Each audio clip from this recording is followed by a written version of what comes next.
개인적인 확신, 개인적 확신 이런 제목의 말씀을 같이 나누겠습니다.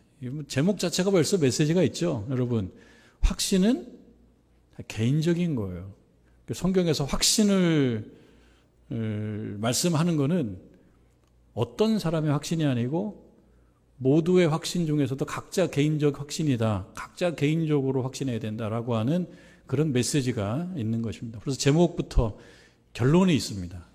여러분, 각자가 각자의 확신이다. 이 대림절의 확신은 각자가 해야 될 확신이다. 여러분, 이렇게 기억하시길 바랍니다.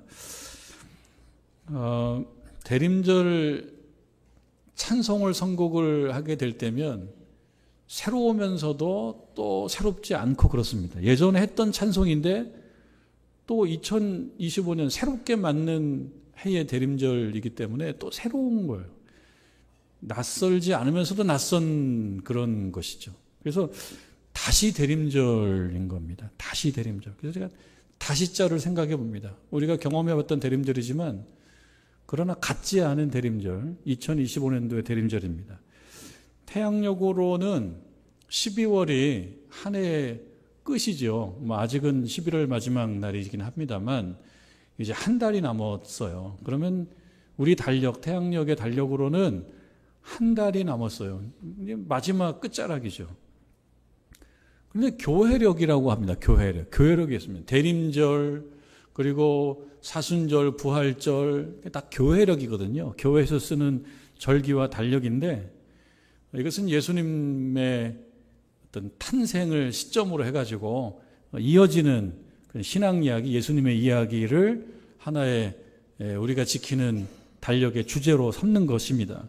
근데 그 교회력으로 보면 대림절이 한 해의 첫 시작입니다.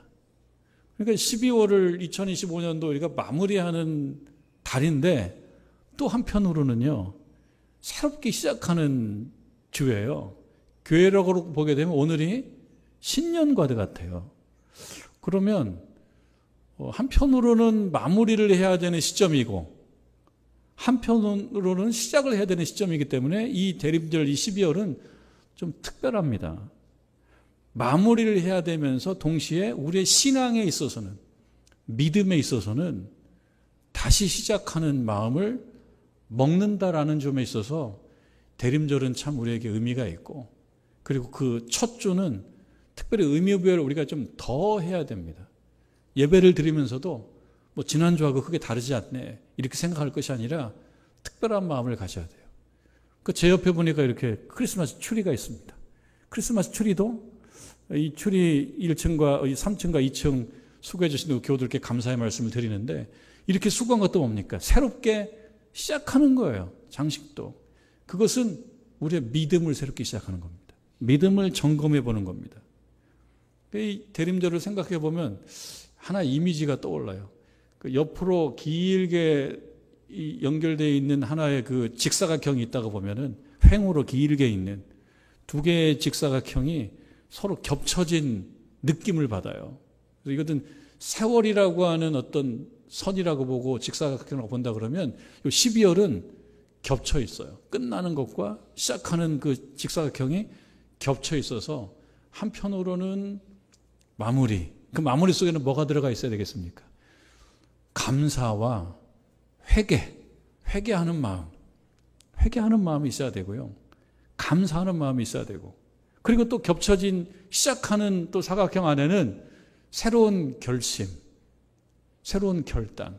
그러니까 오늘 이 말씀 시간에 또 예배 드리는 시간에 해야 될 것이 많습니다.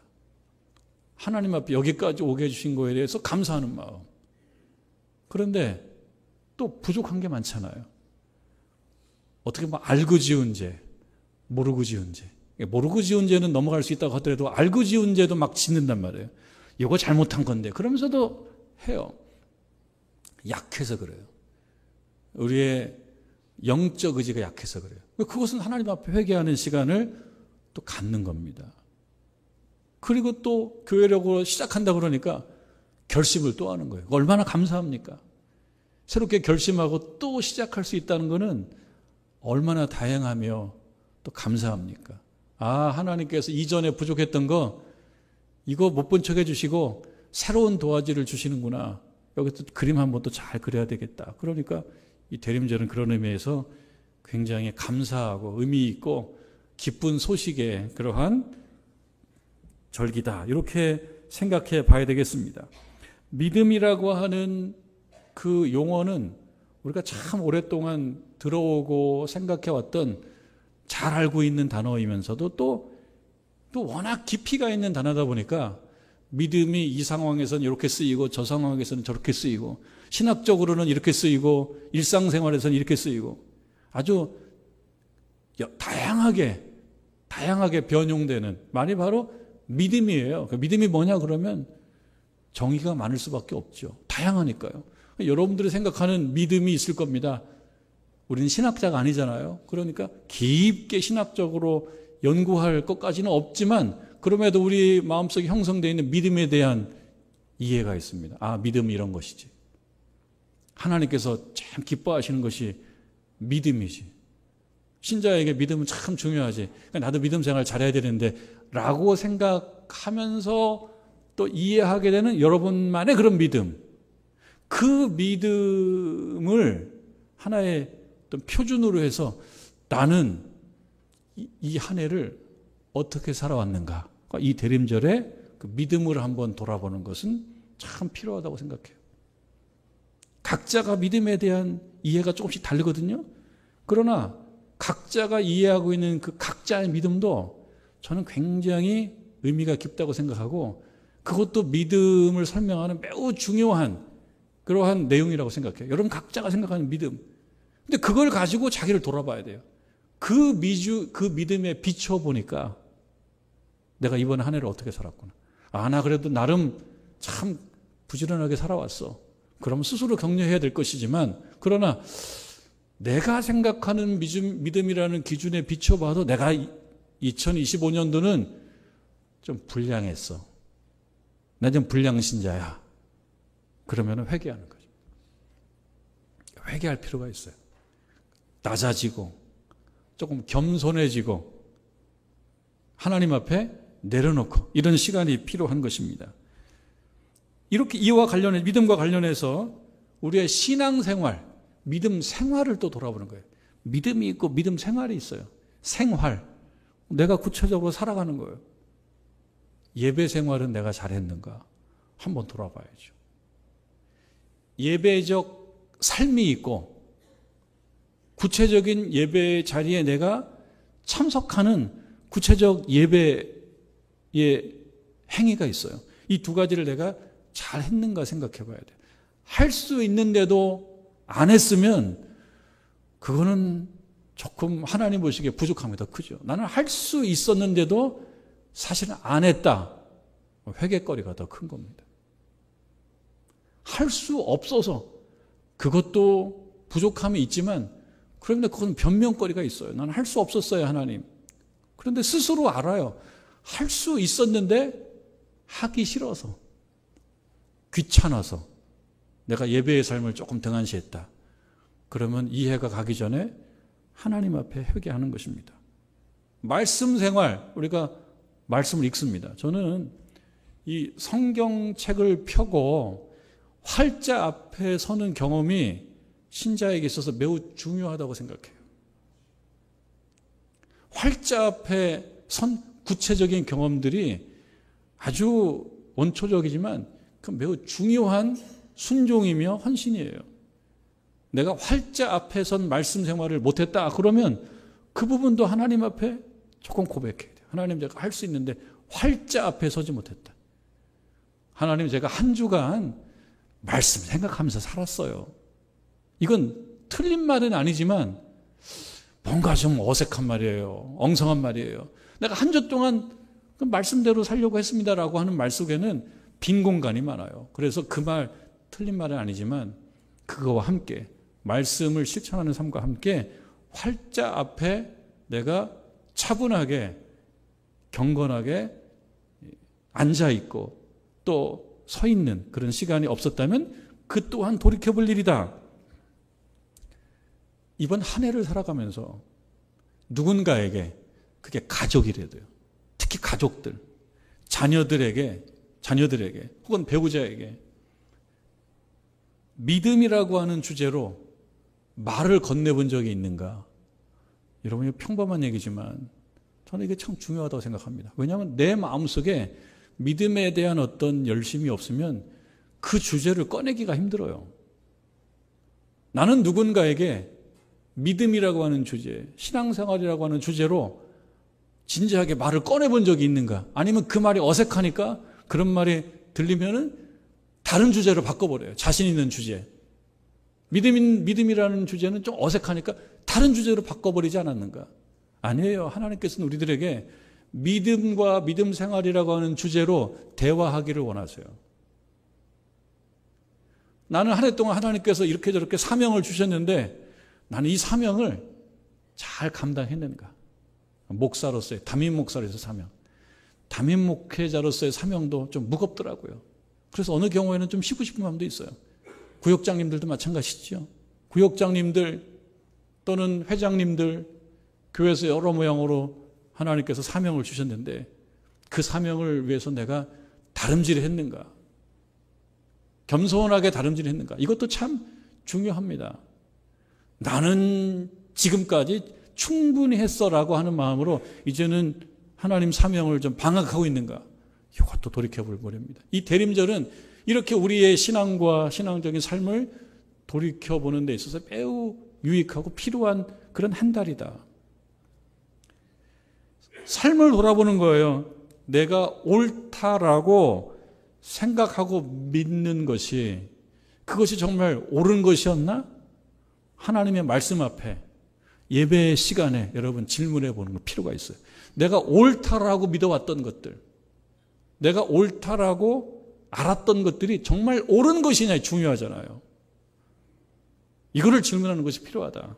또 한 가지, 내가 옳다라고 믿었던 것들을 나는 실천했는가?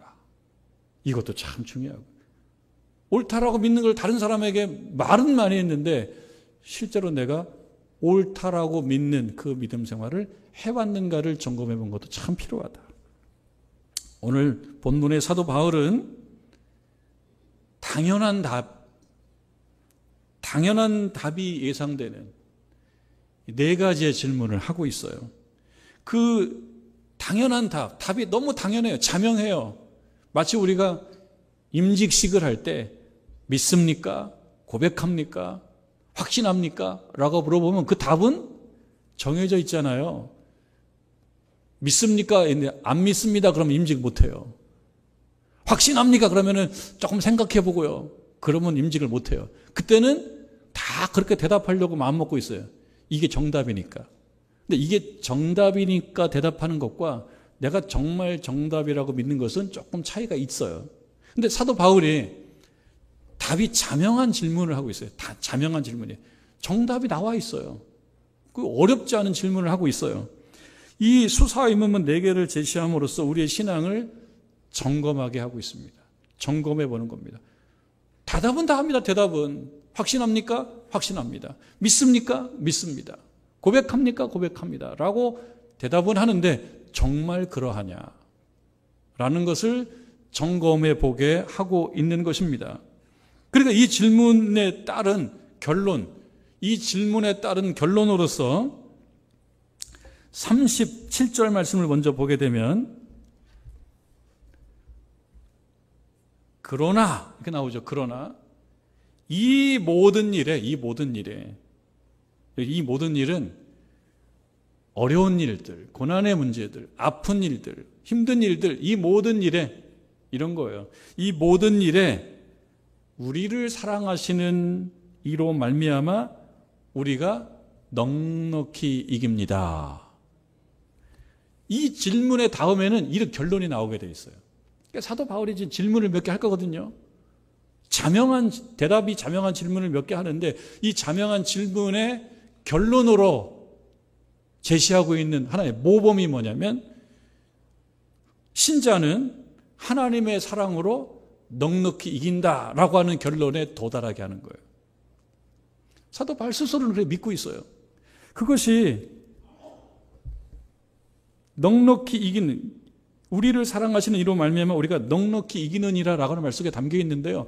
넉넉히 이긴다라고 하는 것은 확실하게 이긴다는 것인데, 이긴다라는 말은 그 자체가 뭔가 힘이 있는 표현이긴 하지만, 근데 조금 더 그 이긴다라는 말을 생각해 보면 이긴다라고 하는 것은 상대가 있는 거 아닙니까? 상대. 그러니까 이 말은 그저 멋있고 힘 있는 말이기만 한 것이 아니고, 이 말 속에는 사실 아픔도 있고 어려움도 있고 낙심도 있어요. 외적인 그런 압박도 있지만 내적인 갈등도 있고 고민도 있는 이 모든 것들이 있어요. 그거는 인생 살아가면서 겪는 인생의 장애물들입니다. 또 신앙생활 열심히 하려고 그러면, 열심히 안 하려고 그러면 문제가 안 되는데, 열심히 하려고 그러면, 하나님 말씀대로 지키려고 그러면, 믿음에 바로 서려고 그러면 자꾸 장애물들이 생긴단 말이죠. 이거를 경험한 사도 바울이 하는 고백입니다. 넉넉히 이길 수 있다. 그러니까 이 말은 단순한 말이 아니에요. 낙심하지 않고 포기하지 않고 나아간다라는 뜻이 이 안에 담겨져 있는데, 이런 결론, 신학적 결론, 명제를 도출하는데, 이러한 우리 또한 신자는 하나님의 사랑으로 우리가 인생 가운데 직면한 여러 문제들을 넉넉히 이길 수 있다라고 하는 그런 고백으로 나아가는 그 질문을 하게 만드는 계절이 바로 대림절이다라고 하는 것입니다. 사도 바울이, 여러분 로마서에서 특히 그런 걸 그렇게 많이 보게 되는데, 단순한 말이지만 깊이가 있는 묵직한 말들을 많이 얘기했어요. 의롭게 여겨진다. 단순한 말 같은데 상당히 묵직한 말입니다. 그래서 이걸 신학적인 용어로 칭의라고 한단 말이에요. 칭의. 의롭게 된다. justification. 칭의라는 말을 해요. 그리고 믿음이라고 하는 말, 그리고 구원이라고 하는 말, 이런 어려운 용어들을 쓴단 말이죠. 이런 어려운 주제를 설명해야 되는 상황에 직면해 있기 때문이었어요. 그때 그 상황이 그랬습니다. 어떤 사람들이 자꾸 믿음을 오해하는 거예요. 하나님께서 말씀하신 진리를 오해하는 거예요. 그러니까 그걸 그냥 둘 수가 없었어요. 여러분 아시다시피 유대인들 중에 어떤 사람들은 율법이라고 하는 거, 유대인됨, 그리고 구체적으로 할례, 이런 외적 조건으로 신자를 계급화했단 말이에요. 1등 계급, 2등 계급, 3등 계급. 그 일종의 카스트죠, 카스트. 일종의 그냥 신분 계급이에요. 신분 제도예요. 이런 것들로 인해서 어떤 사람들은 저 밖으로 내쳐지는 거죠. 이 상황을 보고 이걸 정리를 안 해주면 안 되겠다는 생각이 들었어요. 그래서 이 얘기를 집중적으로 하고 있는 것이었죠. 외적 조건이 아닌, 유대인이고 유대인이 아니고 외적 조건이 아닌 은혜가 핵심이다. 믿음이 핵심이다 라고 하는 겁니다. 믿음의 핵심이라는 사실을 설명하는 거예요.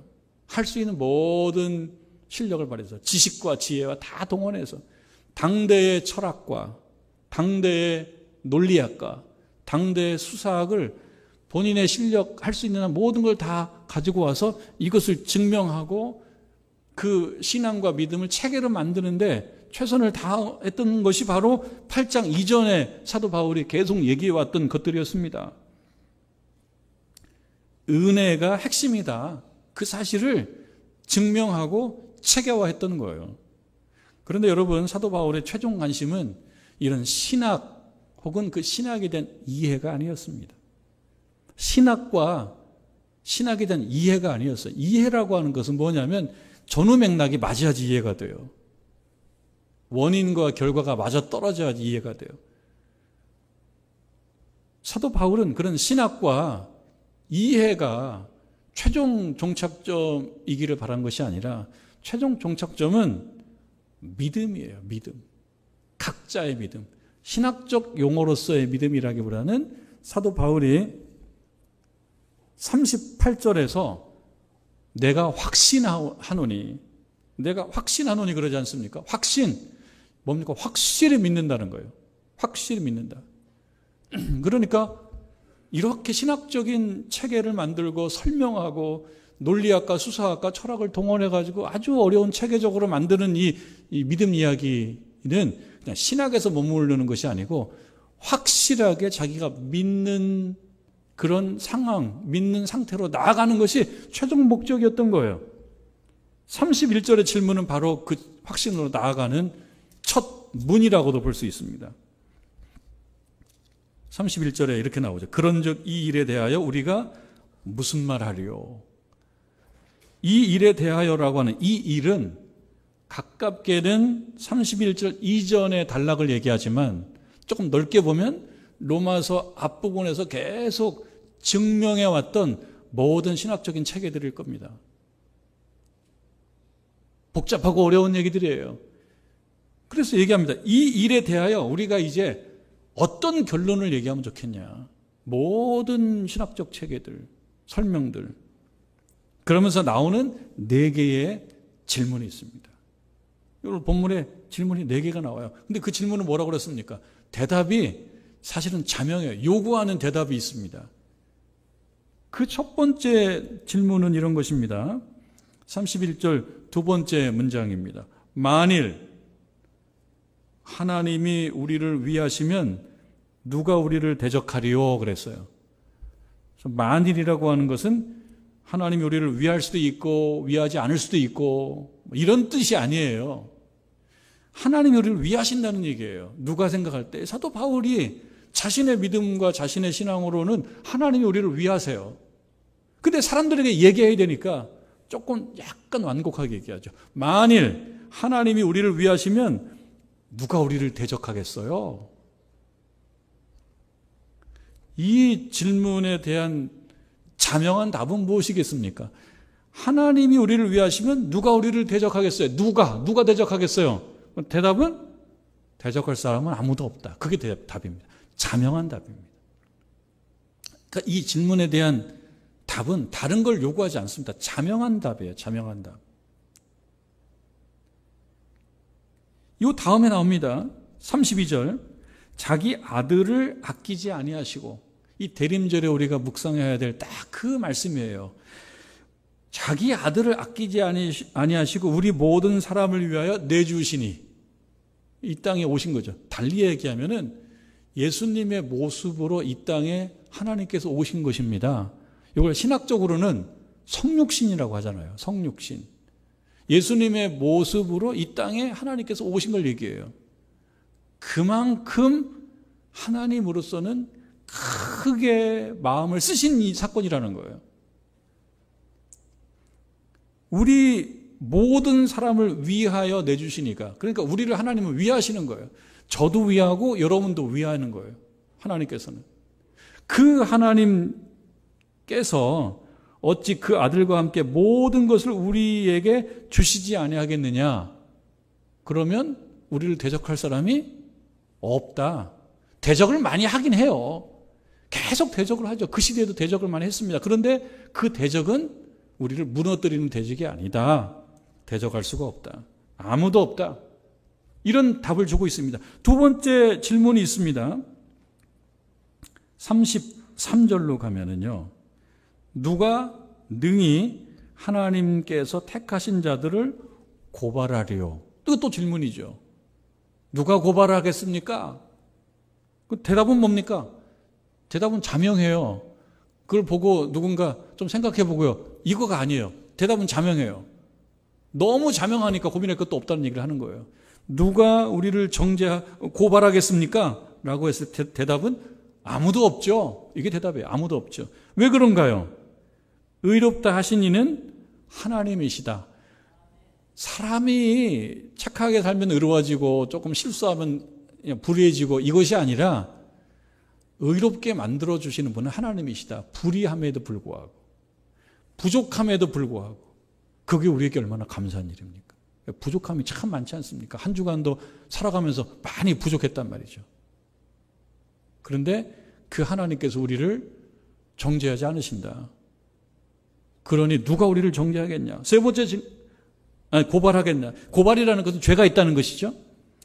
3절 또 나와요. 34절. 누가 정죄하리요? 또 비슷한 말이에요. 누가 정죄하리요? 정죄할 사람 없다. 그겁니다. 예수님이 죽으셨고 부활하셨고 높임을 받으셨고 우리를 위해서 중보하셨기 때문이다. 그 말씀입니다. 34절 죽으실 뿐만 아니라 다시 살아나신 이는 그리스도 예수시니 그가 하나님 우편에 계신 자여 우리를 위하여 간구하신다. 누가 정죄하겠느냐? 없다. 쉽지는 않은 말이지만 너무 자명하게 얘기를 하고 있습니다. 네 번째 또 묻습니다. 35절 누가 우리를 그리스도의 사랑에서 끊으리요? 그리스도의 사랑에서 누가 끊겠냐? 없다. 그게 대답이 없다. 그런데 어떤 사람은 있을걸요? 있어요 라고 대답하는 사람도 있지만 그 대답에 대해서 아니에요. 없다. 그 다음에 나오는 말을 좀 주목해야 되는데요. 누가 우리를 끊겠냐? 그 다음에 환난이겠냐? 환난이 없지 않다는 거예요. 근데 그 환난은 끊을 수 없다는 거예요. 그 다음에 곤고겠냐? 다 동원합니다. 이것이 있다는 겁니다. 살아가면서. 박해겠냐? 기근이나 적신이나 위험이냐? 칼이랴. 기록된 바 우리가 종일 주를 위하여 죽임을 당하게 되며 도살당할 양같이 여김을 받았다. 시편의 말씀을 가져오는 것은요. 시편 얘기가 아니라 그 당시 신자들의 삶 속에도 하나님의 자녀들 삶 속에도 이러한 말씀을 해야지 설명되는 상황들이 꽤 있었다는 거예요. 사실 사도 바울을 여러분 우리가 좀 아는 부분이 있어요. 고린도 후서에 나오는 고백 중에 사도 바울이 자기의 경험을 이렇게 묘사하는 묘사가 있습니다. 고린도 후서 11장에 나오는 말씀인데 유대인에게 40에서 하나 감한 매를 5번 맞았으며 40번 매를 5번 맞았다는 거예요. 오늘날 싱가포르에서 때리는 벌이 있어요. 태형이 있어요. 3번 태장으로 맞고 1번 돌로 맞고 3번 파선하고 일주야를 깊은 바다에서 지냈으며 여러 번 여행하면서 강의 위험과 강도의 위험과 동족의 위험과 이방인의 위험과 신의 위험과 광야 위험과 바다 위험과 거짓 형제 중의 위험을 당하고 그 사도 바울이 자기의 경험을 얘기하는 거예요. 또 수고하고 애쓰고 여러 번 자지 못하고 줄이고 목마르고 여러 번 굶고 헐벗었느니라 자기 경험을 얘기하는 거예요. 그런 그가 지금 뭐라고 얘기했냐면 이렇게 그런 그가 누가 우리를 그리스도의 사랑에서 끊으리요? 자기 경험이 있어요. 그 경험이 다 이거 나오는 환난, 곤고, 박해, 기근, 적신 이런 거 참 우리가 경험만 해야죠. 끊을 수 없다. 왜 끊을 수 없어요? 길을 쓰고 아무리 대적들이 달려들지만 승리의 소식이 울려 퍼지기 것이기 때문이다. 그걸 내가 믿기 때문이라는 거예요. 어떤 피조물이라도 우리를 왕이신 예수 안에 있는 하나님의 사랑에서 끊을 수가 없다. 그래서 나는 안 끊어졌다. 사도 바울이 끊어지지 않은 거예요. 그래서 확신한다는 얘기입니다. 38절에 내가 확신하노니 39절 끝에 보면 예수 안에 있는 하나님의 사랑에서 끊을 수가 없느니라. 근데 37절로 가면은 같은 말이에요. 그러나 이 모든 일에 우리를 사랑하시는 이로 말미암아 우리가 넉넉히 이긴다. 그러니까 끊어지지 않는다. 여러분 한 가지 생각해 볼 것이요. 우리를 사랑하시는 이 사도 바울이 자기의 경험을 일반화시키잖아요. 자기 경험이에요. 자기가 사도 바울 자신이 박해를 일삼다가 회개하고 주의 복음 전도생을 하다가 헐벗고 굶주리고 고난당하고 했는데 안 끊어졌어요. 왜 그런가 봤더니 하나님이 나를 붙잡고 있기 때문이다. 근데 그 표현을 뭐라고 얘기했냐면 우리를 사랑하시는, 나를 사랑하시는 이라고 얘기하지 않고 우리를 사랑하시는, 그러니까 일반화시킨 거예요. 모두에게 적용된다는 거예요. 저나 여러분 모두에게 적용된다는 얘기하는 거예요. 그런데 여기서 우리를 이라고 얘기했는데 38절에는 이 1인칭 복수가 1인칭 단수로 바뀌었어요. 내가 확신한다. 하나님이 모두를 사랑해요. 이건 일반화됐어요. 모두를 사랑해요. 예외가 없어요. 그런데 확신은 사도 바울은 자기가 하잖아요. 나는 확신한다. 나는 확신한다. 크게 외치는 그 목적은 뭡니까? 나 이래봬도 확신하는 사람이야. 그거겠어요? 그게 아니에요. 나 이래봬도 확신하는 사람이야. 그것이 아니고 뭐겠습니까? 여러분들도 확신했으면 좋겠다. 확신이라는 건 뭡니까? 굳게 믿는 거예요. 여러분, 설교에서 똑같은 이 한 말씀이 선포돼도 이 말씀을 받아들이는 건 다 각자입니다. 다 개인적이에요. 사도 바울이 아프고 고생당하고 잠도 못 자고 헐벗고 굶주리고 맞고 끌려가고 파손하고 그 경험들이 있음에도 불구하고 이분은 확신하고 있는 거고, 어떤 사람들은 조금만 아파도 그냥 불만이 많고, 조금만 힘들어도 아유 하나님께서 날 버리시나 보다, 믿음이 별거 아니네, 교회 다니는 것에서 좋은 줄 알았는데 별거 아니네, 결론이 글로 가버린다는 얘기. 똑같은 거면서도 다르게 듣는단 말이에요. 말씀도 다 다르게 듣는단 말이에요. 말씀도. 근데 이 말씀을 듣고 믿고 확신하고 바로 서고 하는 건 다 각자의 문제인 거예요. 각자의 문제. 저는 말씀을 한 번 선포하지만 듣는 거는 여러 횟수로 들어지는 거예요. 그러니까 이 말씀은 하나님이 우리를 사랑한다라고 하는 것은 일반적인 사실이지만 확신하고 믿는 거, 구체적으로 신앙생활을 하는 것은 각자의 문제다라고 하는 것입니다. 제가 말씀을, 이 대림절 말씀을 전하면서 좀 어려움이 있어요. 왜냐하면 믿음, 예수님의 돌아가심, 부활하심 이 자체가 굉장히 큰 사건들이란 말이에요. 이것을 풀어야 돼요. 설교는 그런 거죠. 설교는 푸는 거예요. 풀어서 쉽게 변증하는 거예요. 근데 그게 쉽지가 않아요. 왜? 내 마음에 확신이 더 있어야 되거든요. 근데 많은 성도님들 중에서 어떤 분들은 이 거대한 신학적 체계들을 굉장히 쉽게 받아들여요. 예수님께서 나를 위해서 십자가에 돌아가셨다. 이 엄청난 선언인데 너무 쉽게 받아들여요.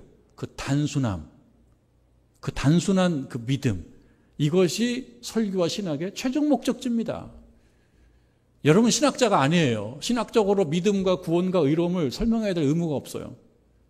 중요한 것은 뭐냐면 예수님께서 나와 함께 하시니 누가 나를 그 사랑에서 끊으리요 라고 고백하는 그 고백, 그 단순한 고백이 최종 목적지예요. 2025년도 이 대림절에 여러분 스스로의 믿음을 한번 점검해 보시고 스스로에 대한 이런 질문 속에서